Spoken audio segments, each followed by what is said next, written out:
अलीगढ़ मुस्लिम university से जुड़ी हुई है, जहां दो छात्र गुटों में पहले मारपीट हुई और मारपीट इतनी ज्यादा बढ़ गई कि फायरिंग तक हो गई और इस फायरिंग में एक छात्र की मौत हो गई और इसके बाद पूरे अलीगढ़ में हड़कंप मचा हुआ है। लोग डरे हुए हैं। अब परिवार वाले इंसाफ की गुहार लगा रहे हैं।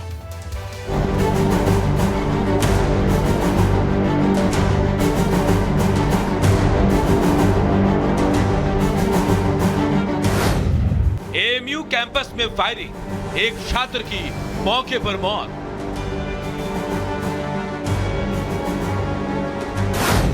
मामूली बात पर हुई मारपीट, आरोपी छात्र की तलाश में पुलिस। फायरिंग के बाद एएमयू में सन्नाटा, तफ्तीश में जुटी अलीगढ़ पुलिस। एएमयू कैंपस में पुलिस पहुंची है, लोगों का जमावड़ा लगा है। जांच की जा रही है कि आखिर छात्रों के दो गुटों में मारपीट कैसे हो गई और क्यों ये मारपीट फायरिंग तक पहुंच गई। दरअसल मामूली बात पर छात्रों के बीच पहले कहासुनी हुई और फिर देखते ही देखते मारपीट शुरू हो गई और मारपीट फायरिंग तक जा पहुंची और इस फायरिंग में एक छात्र की मौत हो गई। थाना सिविल लाइन क्षेत्र स्थित एबीके स्कूल जमालपुर टूटी बाउंड्री के पास आज छात्रों के दो पक्षों में आपसी विवाद व मारपीट हुई। इस सूचना पर पुलिस बल तत्काल मौके पर पहुंचा तथा घायल छात्र को जेएनएफसी उपचार हेतु भेजा गया, जहां पर उसकी मृत्यु हो गई। इस संबंध में परिजनों द्वारा दी गई तहरीर के आधार पर अभियोग पंजीकृत कर आरोपियों की तलाश हेतु 3 टीमें गठित की गई हैं। शीघ्र ही आरोपियों की गिरफ्तारी सुनिश्चित करते हुए अन्य वैधानिक कार्रवाई अमल में लाई जाएगी। पुलिस फरार आरोपी छात्रों की तलाश कर रही है।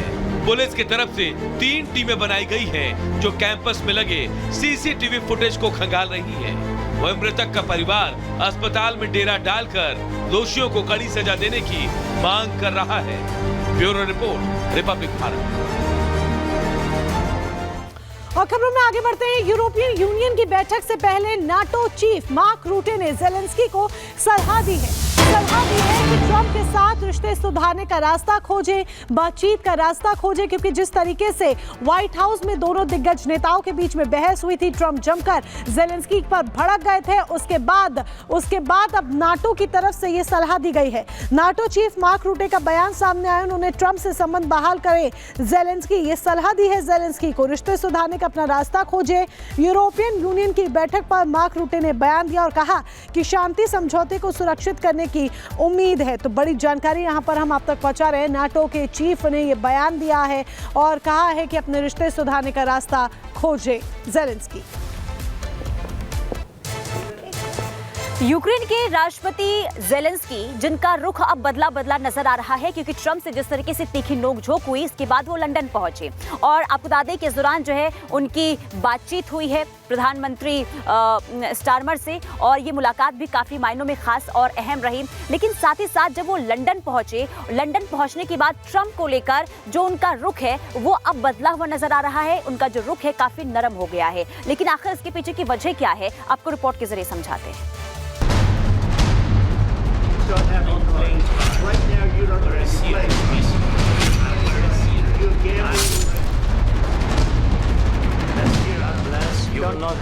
डोनाल्ड ट्रंप के साथ तीखी बहस के बाद अब ज़ेलेंस्की नाटो को साधने के लिए लंदन पहुंच गए हैं, जहां वो यूरोपीय नेताओं के साथ मिलकर रूस को रोकने के लिए मास्टर प्लान तैयार करेंगे। ब्रिटिश प्रधानमंत्री कीर स्टारमर ने यूरोपियन यूनियन की बैठक बुलाई। यूक्रेन संकट पर होने वाली इस मीटिंग में शामिल होने के लिए ही ज़ेलेंस्की लंदन आए हैं।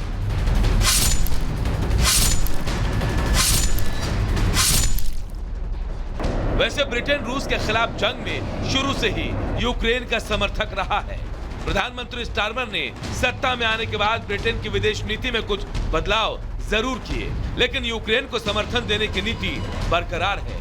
इस लिहाज से आज होने वाली मीटिंग में कई अहम मुद्दों पर बात हो सकती है। इस दौरान यूक्रेन को दी जाने वाली सैन्य और आर्थिक मदद पर चर्चा होगी। जंग खत्म करके स्थायी शांति का रास्ता खोजने पर भी बातचीत होगी।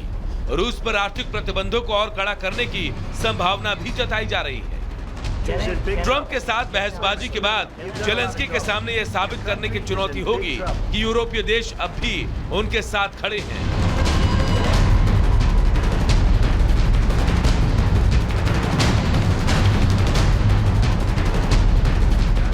के व्हाइट हाउस में अमेरिकी राष्ट्रपति से तीखी बहस के बाद जब जेलेंस्की लंदन पहुंचे तो उनके तेवर नरम पड़ गए और उनके सुर बदले बदले नजर आए।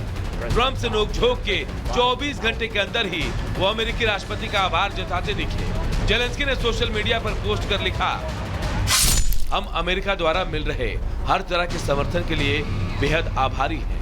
मैं राष्ट्रपति ट्रंप और अमेरिकी जनता का धन्यवाद करता हूं, खास तौर पर इन 3 सालों के दौरान जब हम पूरे तरीके से बड़े पैमाने पर रूस से आक्रमण झेल रहे हैं। आज होने वाली यूरोपियन यूनियन की बैठक पर दुनिया भर की नजरें टिकी है, क्योंकि ओवल ऑफिस में हुई तीखी बहस के बाद अमेरिका और यूक्रेन के रिश्तों में तल्खी बढ़ना तय है। ऐसे में इस संकट में यूरोपीय देश ही यूक्रेन को आखिरी सहारा नजर आ रहे हैं। Bureau report, Republic Bharat. और खबरों में आगे बढ़ेंगे, बात बोलीविया बस हादसे की करते हैं जिसमें 37 लोगों की मौत हो गई है तो 39 लोग जख्मी हो गए हैं। बस आपस में टकराई जिसकी वजह से ये बड़ा हादसा हुआ और इस हादसे में 37 लोगों को अपनी जान गंवानी पड़ी। जिन लोगों की मौत हुई है, जिन 37 लोगों की मौत हुई है उसमें 2 बच्चे भी शामिल हैं जिनको अपनी जान से हाथ धोना पड़ा।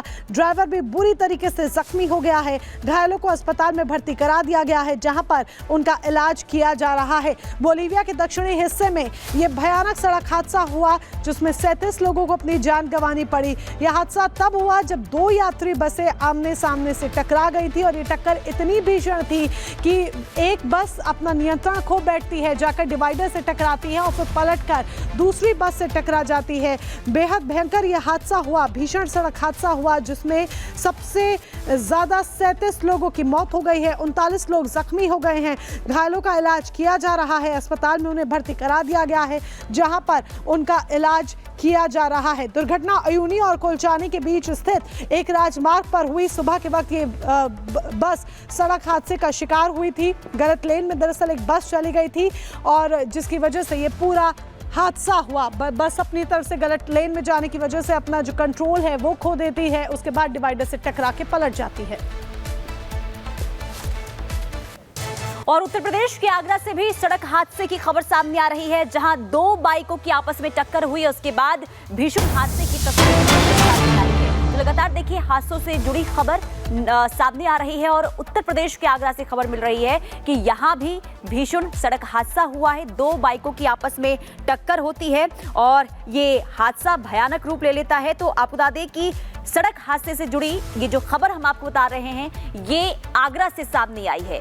2 बाइक जो ओवर स्पीड में थी, आपस में दोनों बाइकों की टक्कर होती है और इसके बाद ये पूरा हादसा होता है। और खबरों में आगे बढ़ेंगे, हरियाणा के रोहतक से खबर है जहां पर कांग्रेस नेता हिमानी नरवाल का शव सूटकेस में मिला और जब ये पूरा घटनाक्रम सामने आया, हत्याकांड सामने आया तो उसके बाद हर तरफ सनसनी फैल गई। लेकिन अब इस पूरे मामले के सामने आने के बाद कांग्रेस के नेताओं में गुस्सा देखा जा रहा है, विशेषकर हरियाणा के पूर्व सीएम भूपेंद्र हुड्डा। कांग्रेस नेता भूपेंद्र हुड्डा अब इस पूरे मामले को लेकर सवाल खड़े कर रहे हैं और कानून व्यवस्था को लेकर भी सवाल किए जा रहे हैं।